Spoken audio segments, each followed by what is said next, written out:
La transparence budgétaire est un gage de bonne gouvernance pour un État.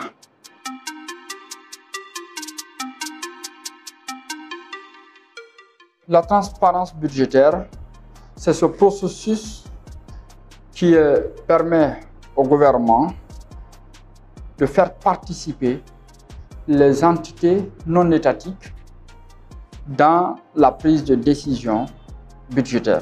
C'est un processus participatif qui vise à mettre les acteurs étatiques et les acteurs non étatiques au même niveau d'information pour permettre aux citoyens de comprendre c'est quoi l'enjeu du budget qui se trouve être, disons, l'expression chiffrée de la volonté politique d'un régime.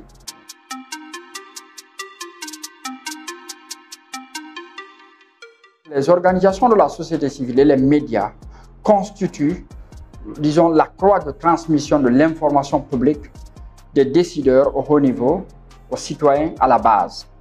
Donc, ils jouent un rôle fondamental allant dans le sens d'aller prendre l'information, la rendre digeste pour le public à la base, c'est-à-dire l'opinion publique. Aujourd'hui, on a besoin que les organisations de la société civile et les médias s'approprient du contenu des lois de finances. Parce que tout se joue là.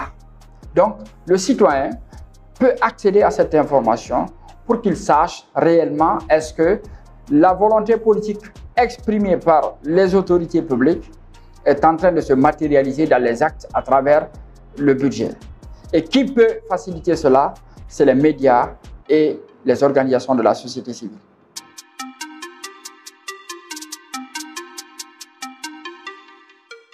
La transparence budgétaire est un gage de bonne gouvernance pour un État. Tout État qui veut avoir le quitus de la population en matière de gouvernance va s'engager dans la transparence budgétaire. Sans transparence budgétaire, on ne peut pas parler de crédibilité de la gouvernance. C'est pourquoi aujourd'hui, bon nombre de pays se sont engagés à être membres du partenariat pour un gouvernement ouvert. C'est-à-dire c'est cette initiative qui permet au gouvernement de mettre en place un mécanisme les permettant, c'est-à-dire de partager les informations avec les populations, avec les organisations de la société civile, avec les médias et faire de sorte que ces entités soient à mesure de pouvoir faire des contre-propositions pour qu'il y ait, disons, cette interaction et ça facilite en quelque sorte la gouvernance et ça crédibilise les gouvernants, ça permet aux citoyens de se sentir impliqués, imprégnés des politiques publiques mises en œuvre par le gouvernement à leur nom.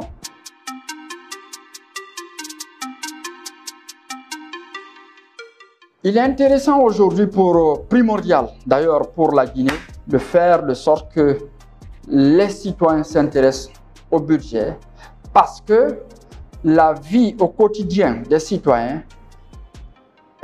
se traduit dans le budget. Le budget, c'est-à-dire c'est le schéma de ce que sera la vie du citoyen pendant une année. En termes d'investissement dans les infrastructures, sur les infrastructures routières, sanitaires, scolaires, sur le paiement de la dette ou encore c'est-à-dire la cartographie des différentes recettes que le citoyen est amené à contribuer au niveau de l'État. Donc ça permet au citoyen de savoir, je vais payer combien cette année et en retour, qu'est-ce qui va me revenir en termes d'investissement pour l'État, de la part de l'État à mon bénéfice.